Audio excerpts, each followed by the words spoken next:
Before the discovery of Treponema pallidum as the etiologic agent, the origins of syphilis have been subject of several debates. Diverse therapeutic agents were employed in an attempt to cure the disease. Examining the masters of the history of syphilis, the present article reviews the existing theories that try to explain the origins of the disease, the approach in art, cultural, and evolution of the treatments from the empiric means to the discovery of penicillin. Syphilis is a sexually transmitted disease caused by Treponema pallidum, a bacterium classified under Spirochaetes phylum, Spirochaetes order, Spirochaetes family, but there are at least 3 more known species causing human treponemal diseases, such as Treponema pertenue that causes use Treponema carateum, causing pinta and Treponema pallidum endemicum responsible for Pagelor endemic syphilis. The 4 members of the bacterial family cannot be differentiated with morphological, chemical, or immunological methods of the aforementioned bacteria. Syphilis is the sole sexually transmitted treponemal disease, as the other conditions are transmitted via direct contact with an infected individual. From the very beginning, syphilis has been a stigmatized, disgraceful disease. Each country whose population was affected by the infection blamed the neighboring and sometimes enemy countries for the outbreak. So the inhabitants of today's Italy, Germany, and United Kingdom named syphilis the French disease. The French named it the Neapolitan disease. The Russians assigned the name of Polish disease. The Polish called it the German disease. The Danes and the Portuguese and the inhabitants of northern Africa named it the Spanish disease. The Turks coined the term Christian disease.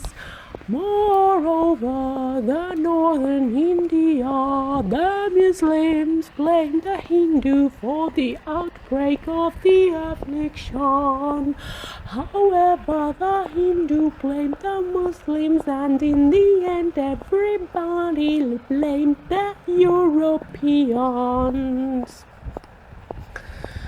In the 16th century, Jean Fernelius, a Parisian teacher whose work and interests were channeled into the mercury treatment of the condition, coined the term Louis Venera pest.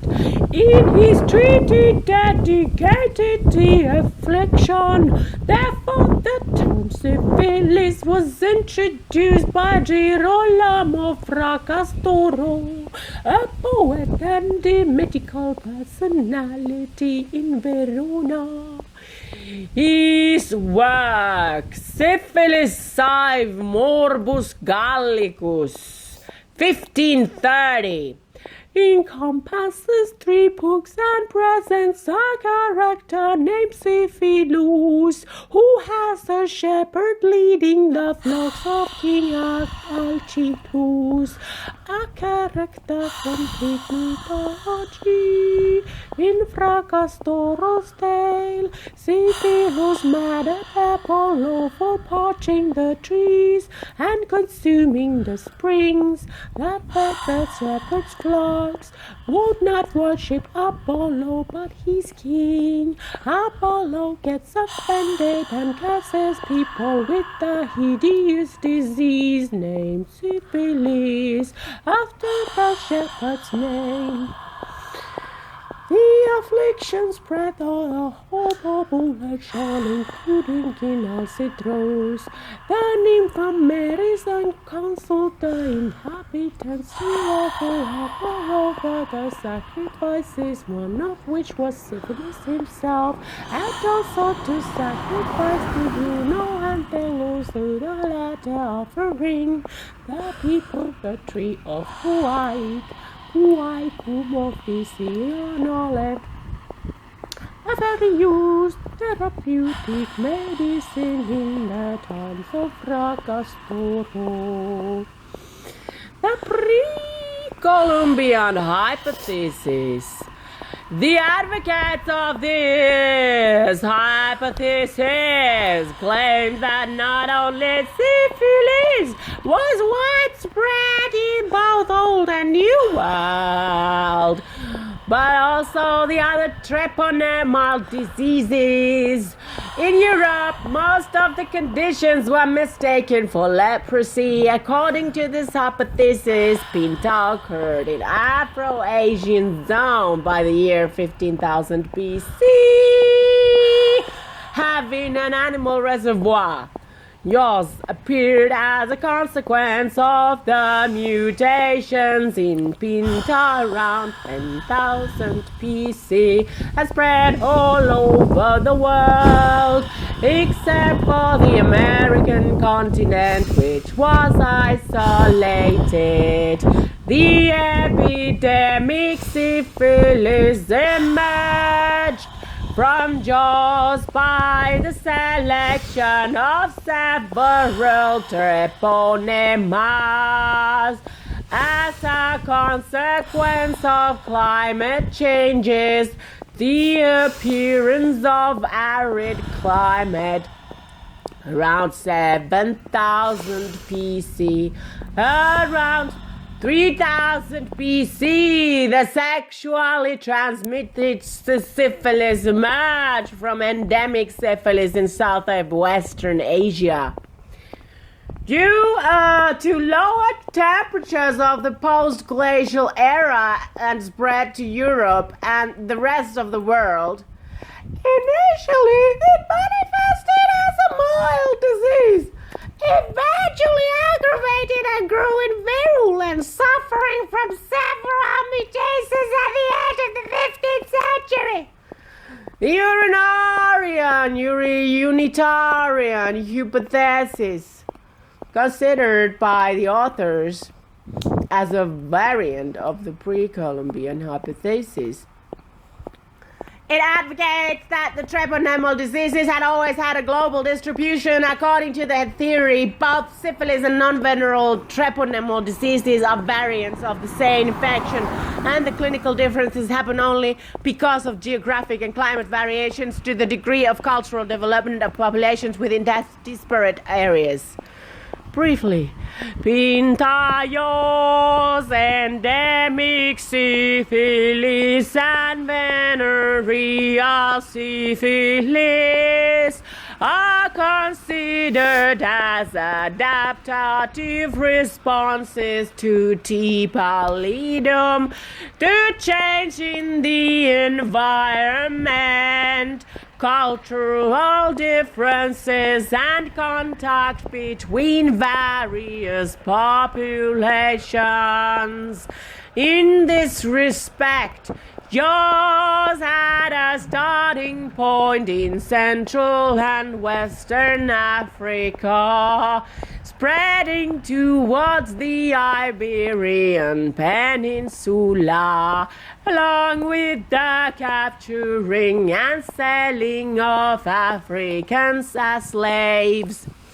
50 years before Columbus's voyage, yours endemic in Africa for the time being would have remained unmodified in countries with similar climate conditions as those in the origin countries, but would have evolved into endemic syphilis in countries with colder and drier climate, in which personal hygiene was overlooked and disregarded, and into venereal syphilis in those areas where inhabitants exhibited a civilized society and paid more attention to personal hygiene. The advocates of these hypotheses consider as irrelevant the theory according to which the 44 members of Christopher Columbus' crew and the 10 indigenous brought along to Europe could be blamed for syphilis spreading in the whole Europe in just few years.